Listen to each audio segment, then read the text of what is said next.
मामला है वो पूरा बताइएगा। आज हजारों लोग पूरे बिहार से आप लोग आए हुए हैं, क्या है? देखिए, हम लोग बिहार की रक्षा वाहिनी होमगार्ड के सफल अभ्यर्थी हैं और 2000 सरकार के द्वारा 2011 में विज्ञापन निकाली गई थी। इसे 2022 में फिजिकल की प्रक्रिया को करवाया गया है, जिसमें हम सभी बिहार के अभ्यर्थी जो हैं वो सफल हो गए और सफल होने के बावजूद भी हम लोग को मेरिट से छांट दिया गया सीट अनुपलब्ध बता करके। लेकिन लगातार हम लोग 12 वर्ष के बाद भी बहाली की प्रक्रिया हुआ, उसके बाद भी हम लोग इंतजार में थे कि कब हम लोग को नियुक्ति होती है, कब नियुक्ति होती है। लेकिन ये देखते देखते वर्ष 2023 आ गया और 2023 में हम लोग हर जगह सरकार को आगाह किया।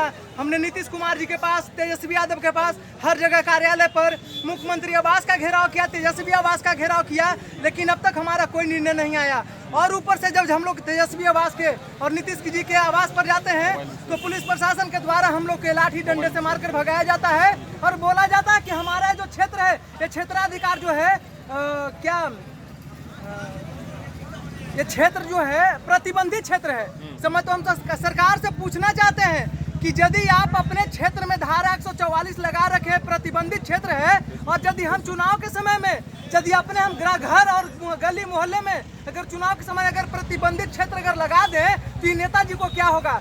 हम इसलिए सरकार से बार बार आगाह करते हैं कि पूरे बिहार में जितने भी होमगार्ड के सफल अभ्यर्थी हैं सभी को नियुक्ति दिया जाए, अन्यथा आने वाला चुनाव में 2024 लोकसभा चुनाव, 2025 में विधानसभा चुनाव में हम भी सरकार को उखाड़ फेंकने का काम करेंगे, क्योंकि अब पहले वाला बात नहीं है।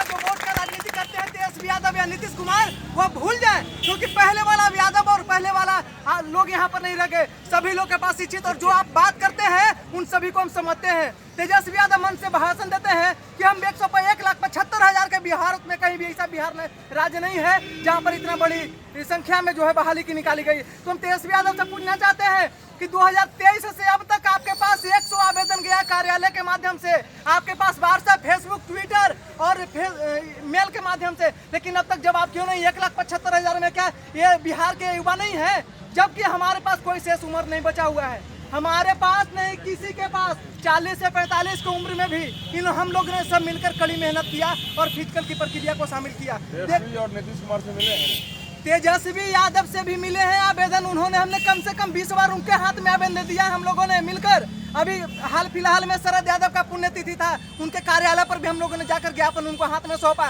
लेकिन अब तक नीतीश कुमार जी की तरफ से और नहीं तेजस्वी यादव के पास से कोई आश्वासन हम लोग को नहीं दिया गया है। लाठी डंडे और जेल भेजने के अलावे अब तक इन्होंने कुछ नहीं हमारे साथ किया है। क्या यही शासन है? ये तो अंग्रेज चले गए, अंग्रेज के शासन में ऐसा होता था कि कोई भी नागरिक बोलता था उसे जेल में डाल दिया जाता था, लेकिन आज नीतीश और तेजस्वी जी के कार्यकाल में अब जो सत्ता में है तो यही अंग्रेजों वाला शासन चल रहा है। नहीं हम अपना आवाज उठा सकते हैं, यदि हम अपना आवाज उठाएंगे तो हमें जेल में भेज दिया जाएगा, यही इन लोगों का शासन है। क्या को लाठीचार्ज भी की गई है? लाठी डंडे से मारकर, तो बहुत कम बात है, हम लोग को तो जेल भेज दिया गया। जेल भेजने पर अभी भी वर्तमान में हमारे ऐसे अभ्यर्थी हैं जिन पर अभी भी मुकदमा चल रहा है। हम लोग दर दर भटक रहे हैं, क्या हमारा क्या यही गुनाह है? हम अपना अधिकार मांग रहे हैं, किसी से भीख नहीं मांग रहे हैं, लेकिन दुर्भाग्य ये है कि हमारे साथ इतना बड़ा नाइंसाफी सरकार के द्वारा किया जा रहा है। यदि आज हम अपने रोजगार के लिए मांग रहे हैं, क्योंकि रोजगार जो है बार बार इन लोगों ने कहते हैं कि नीतीश कुमार जी कहते हैं कि 20 लाख रोजगार देंगे, तेजस्वी यादव बोलते हैं 10 लाख रोजगार देंगे, तो ये कहाँ गया 10 लाख और 20 लाख?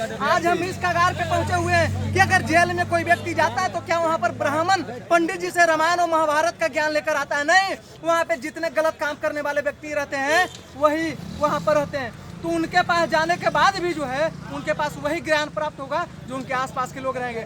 यदि इसके बाद भी अभी भी हम नहीं अपना मन और ईमान को नहीं बदला है, क्योंकि अभी भी हम कायम हैं, अभी भी उम्मीद हम करते हैं कि नीतीश जी और तेजस्वी जी अभी चुनाव से पहले हम लोगों की बात को सुने, अन्यथा आने वाला समय में यदि हमारा जिस तरह से शराब के खिलाफ इन लोगों ने अभियान चला रहा है, हम क्या कर सकते हैं? हमारे साथ एक गरीब परिवार है, गरीब के लिए इन्होंने हर वक्त बात करते हैं कि गरीब के लिए, मजदूर के लिए हम पार्टी है, हमारा सरकार है। हम पूछना चाहते हैं बिहार में कितने स्कूल ऐसे हैं, कितने कॉलेज ऐसे हैं, कितने हॉस्पिटल हैं जहां पर गरीब के बच्चे वहां पर जाकर शिक्षा पा सके, बेहतर शिक्षा? अरे आप तो बिहार में बहाल हुए टीचर को ऐसे कर रहे हैं जिनको खुद नहीं पता कि बिहार में जिला कितने हैं। बिहार के गृह मंत्री कौन है खुद उनको मालूम नहीं है, तो उस स्कूल में किसका बच्चा पढ़ेगा? मेरा गरीब का बच्चा पढ़ेगा। ये नहीं कि नेता के बेटा, नेता के जो बेटा रहेगा वो जाएगा विदेश में पढ़ने के लिए, फ्लाइट से जाएगा। जितना भी गरीब का जो बेटा है वो ट्रेनों में जाएगा, मजदूरी करेगा। तो इन्होंने आज भी पहले का जो रीजन था उसमें समझते थे लोग कि नहीं गरीब तबके के लोग हैं, कम पढ़े लिखे लोग, लेकिन आज पढ़ लिख लिए उस मुकाम पे पहुंच गए कि हम अपने राज्य को सुरक्षा प्रदान कर सके, अपने माता, अपने पिता, अपने बेटी बहू को सुरक्षा प्रदान करने के लिए हम तैयार हैं, लेकिन ये भी हमसे सरकार अधिकार छीन रही है। तो क्या नीतीश कुमार को आप लोग पद पे बने रहना देखना चाहते हैं? हम तो उनको अभी भी बार बार आगाह कर रहे हैं, सरकार को बार बार कर रहे हैं, क्योंकि अभी जिस तरह से आने वाला विधानसभा चुनाव जो है और उससे पहले लोकसभा चुनाव है, सबसे पहले तो लोकसभा चुनाव ही यदि हम लोग का नियुक्ति अगर नहीं होती है तो इनको लोकसभा में चुनाव का इसका जो असर जो है ना हम लोग को दिखने को मिल जाएगा। और विधानसभा में जितने इनके नेता मंत्री जितने भी प्रचार करेंगे वोट मतदान करने के लिए, उतने बिहार में जितने भी हम सब सफल अभ्यर्थी हैं सब मिलेंगे वोट को बहिष्कार करने के लिए काम करेंगे। तो क्या पूरे बिहार में लगभग हजारों की संख्या में होमगार्ड कैंडिडेट्स हैं? नहीं, हजारों हैं और सब जगह जितने भी बिहार के अन्य जिला हैं वहाँ पर हमारे बिहार गिर रक्षा वाहिनी होमगार्ड के सफल अभ्यर्थी जो हैं जिला मुख्यालय के समक्ष आज जहानाबाद जिले में भी हमारे 84 दिनों से लगातार धरना पर बैठे हुए हैं। नहीं इनके नेता 84 दिनों से हमारे सहरसा जिला में हैं, भोजपुर जिला में थे, लेकिन हमारे अभ्यर्थी को डंडे लाठी से मार के पुलिस प्रशासन के द्वारा वहां से भगा दिया गया। ठंड में डंडा लाठी चल रहा है। हाँ, डंडा चल रहा है और हमारे बहुत सारे अभी भी जिला में